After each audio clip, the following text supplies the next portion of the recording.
తాజా అంశాన్ని చూస్తున్నాం. ఆస్ట్రేలియాలోని సిడ్నీలో కాల్పులు జరిపిన సాజిద్ వద్ద భారత్ పాస్పోర్టు ఉన్నట్లు తేలింది. సాజిద్ అక్రమ్ హైదరాబాద్ నుంచి పాస్పోర్టు పొందినట్లు గుర్తించారు. ఇక మరిన్ని వివరాలు మా ప్రతినిధి నాగార్జున ప్రత్యక్ష ప్రసారం ద్వారా అందిస్తారు.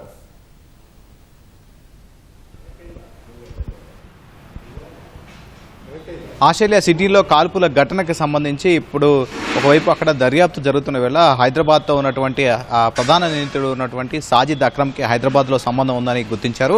అక్కడ అతను నిన్న కాల్పుల్లో అతను మరణించగా అతని ఇంట్లో సోదాలు చేసినటువంటి సమయంలో అతని వద్ద ఇండియన్ పాస్పోర్ట్ గుర్తించారు. అది కూడా హైదరాబాద్ నుంచి ఉన్నట్లుగా గుర్తించారు. అతను టోలీ చౌకీ ప్రాంతం నుంచి ఒక అడ్రస్ పేరుతోటి ఆయన అప్పుడు అక్కడ పాస్పోర్ట్ తీసుకున్నట్లుగా అధికారులు అక్కడ ధృవీకరించారు. అతని కుమారుడు కాల్పుల ఘటనలో మరొక అతని కుమారుడు కూడా నవీద్ అక్రమ్ కూడా అతని కుమారుడనిగా గుర్తించారు. సో ఈ దర్యాప్తు జరుగుతున్న వేళ హైదరాబాద్లో ఉన్నటువంటి లింకులు కలకలం రేపింది. మరి కొద్దిసేపట్లో దీనికి సంబంధించినటువంటి సమగ్ర వివరాలు డీజీపీ కార్యాలయం నుంచి వెలువడే అవకాశం ఉంది. అతనికి సంబంధించినటువంటి వివరాలు గమనిస్తే కనుక స్టూడెంట్ వీసాపై 1998లో సాజిద్ అక్రమ్ ఇక్కడి నుంచి ఆస్ట్రేలియా వెళ్ళాడు. అక్కడ 2001లో పార్ట్నర్ వీసాగా దాన్ని మార్చుకున్నాడు. 2002లో రెసిడెంట్ రిటర్న్ వీసా పొందిన సాజిద్ ఆ తర్వాత అక్కడ ఫిలిప్పైన్స్కి సంబంధించినటువంటి ఒక ఫిలిప్పైన్ దేశస్తురాలని ఆయన వివాహం చేసుకున్నారు. అతని కుమారుడు కూడా అక్కడే ఆస్ట్రేలియాలో జన్మించినట్లుగా అధికారులు చెప్తున్నారు. ప్రస్తుతానికైతే ఈ ఘటనకి హైదరాబాద్లో ఉన్నటువంటి అతనికి సంబంధించినటువంటి కుటుంబ సభ్యులను కూడా పోలీసులు ఆరా తీశారు. ఈ ఘటనకి హైదరాబాద్ మామూలుగా ఇక్కడ ఈ ఘటనకి సంబంధించినటువంటి ఆ కాల్పుల ఘటన ఉగ్ర ఘటనకి సంబంధించినటువంటి వ్యవహారంలో ఇక్కడ ఎలాంటి సంబంధాలు లేవని అధికారులు ధృవీకరించారు.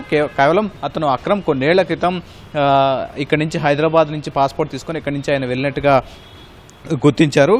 అయితే ఇప్పుడు అక్కడ జరిగినటువంటి యూదుల పండుగ సందర్భంగా అక్కడ జరిగినటువంటి కాల్పుల ఘటన బాందీ బీచ్లో జరిగినటువంటి కాల్పుల ఘటనలో సుమారు 15 మంది మృత్యువాత పడ్డారు. మరి కొంతమంది చాలామంది గాయపడ్డారు. అనంతరం అక్కడ స్థానికుల్లో ఒక అతను అక్రమణ అడ్డుకుని అతని మీద కాల్పులు జరపగా అతను కూడా మృతి చెందారు. ప్రస్తుతం అక్కడ జరిగినటువంటి కాల్పుల్లో మరొక నిందితుడు అతని కుమారుడు నవీద్ అక్రమ్ కూడా తీవ్రంగా గాయపడి ప్రస్తుతం చికిత్స పొందుతున్నాడు. సో ప్రస్తుతం అతని భార్యను కూడా పోలీసులు అదుపులో తీసుకున్నారు. ఫిలిప్పైన్ దేశస్తురాలని అక్కడ విచారిస్తున్నారు.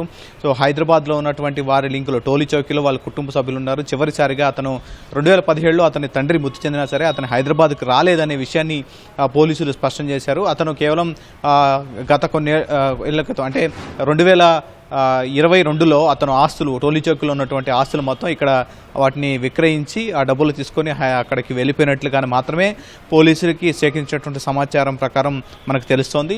సో ఇప్పుడు అంటే ఒకవైపు కేంద్ర రాష్ట్ర ప్రభుత్వాలు కేంద్రం కూడా ఆస్ట్రేలియా ఉన్నటువంటి అధికారులు ఇప్పుడు కేంద్ర ప్రభుత్వానికి సంబంధించినటువంటి వాళ్ళని కూడా ఈ సమాచారాన్ని సేకరించారు. భారత పాస్పోర్ట్ వెరిఫై చేయమని అక్కడి నుంచి హైదరాబాద్లో ఉన్నటువంటి ఎస్బీ అధికారులు కూడా ప్రత్యేకంగా దర్యాప్తు చేస్తున్నారు. అటు కౌంటర్ ఇంటెలిజెన్స్ కూడా ప్రత్యేకంగా వాళ్ళ ఇంటికి వెళ్ళి కొన్ని విషయాలు కూడా ఆరా తీశారు. వాళ్ళ కుటుంబ సభ్యుల్ని ఆరా తీయగా ఆ ఘటనకు సంబంధించి మాకు ఎలాంటి విషయాలు తెలియదు, అతను కేవలం 2020లో ఇక్కడికి వచ్చాడు, అతను తండ్రి చనిపోయినా సరే మేము సమాచారం ఇచ్చినా సరే ఆయన హైదరాబాద్కి రాలేదు అనే విషయాన్ని వాళ్ళు చెప్తా ఉన్నారు. సో ఈ ఘటన ఉగ్ర దాడికి సంబంధించినటువంటి దాంట్లో అతను కేవలం కొన్నేళ్ల క్రితం హైదరాబాద్ నుంచి ఇక్కడికి వెళ్ళాడు తప్ప దానికి మాత్రం భారత్కి ఎలాంటి సంబంధం లేదనే విషయాన్ని అధికారులు స్పష్టం చేస్తున్నారు. ఈ ఓవరాల్ విషయాల మీద మరికొద్ది సేపట్లో డీజీపీ కార్యాలయం నుంచి ఒక అధికారిక ప్రకటన విడుదలయ్యే అవకాశం ఉంది. ఎందుకంటే కొన్ని అపోహలు లేవనెత్తున్నాయి. అతను హైదరాబాద్ నుంచి పాకిస్తాన్ వెళ్ళాడు, పాకిస్తాన్ నుంచి ఫిలిప్పైన్స్ వెళ్ళాడు, ఫిలిప్పైన్స్ నుంచి ఆస్ట్రేలియా వెళ్ళాడు అనేది కొంత ప్రచారం జరుగుతున్న వేళ దీనిపైన ఒక స్పష్టత రావాల్సి ఉంది. కాబట్టి డీజీపీ కార్యాలయం నుంచి ఒక స్పష్టమైనటువంటి ప్రకటన విడుదల చేసే అవకాశం కనిపిస్తోంది. ప్రస్తుతానికైతే హైదరాబాద్లో ఉన్నటువంటి ఎస్బీ డీసీపీ కూడా ప్రత్యేకంగా దీని మీద ఆరా తీశారు. వాళ్ళ కుటుంబ సభ్యులు కూడా ఆరా తీశారు. 98లోనే అతను హైదరాబాద్ నుంచి లెఫ్ట్ అయ్యాడు. అతను అక్కడి నుంచి ఆస్ట్రేలియా వెళ్ళి స్టూడెంట్ వీసాపై అక్కడే స్థిరపడిపోవడం, ఒక ఫిలిప్పైన్ యువతిని పెళ్లి చేసుకోవడం, అక్కడే నిందితుడిగా ఉన్నట్టు మరొక నిందితుడు అతను కూడా జన్మించడం. సో ఈ కాల్పుల ఘటనకు సంబంధించి అసలు ఎందుకు కాల్పులు జరపాల్సి వచ్చిందనేది ప్రస్తుతం అక్కడ ఉన్నటువంటి ఆ సిడ్నీ కమిషనర్ ప్రత్యేకంగా దర్యాప్తు చేస్తున్నారు. సో దీని మీద అక్కడ ఆస్ట్రేలియా పోలీసులు దర్యాప్తు చేస్తున్నారు. కేవలం అతను పాస్పోర్ట్కు సంబంధించినటువంటి వివరాలు సేకరించేందుకు అతను ఆ మూలాలు తెలుసుకునేందుకు ఇక్కడ ఉన్నటువంటి భారత ప్రభుత్వాన్ని వాళ్ళు అడగడం, ఆ తర్వాత హైదరాబాద్కి వచ్చి ఇక్కడ పోలీసులు కూడా ప్రస్తుతం ఆరా తీస్తున్నారు.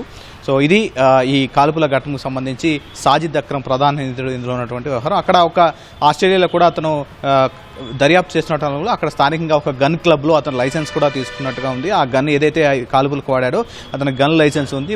తన కుమారుడి కోసం మరొక గన్ కొనుగోలు చేయడం, వరుసగా ఒకేసారి కాల్పులు జరపడం, సుమారు 1000 మందిని చంపడం అనేది లక్ష్యంగా చేసుకుని కాల్పులు జరిపినట్టుగా ఆస్ట్రేలియా అక్కడ ఉన్నటువంటి పోలీసులు చెప్తున్నారు.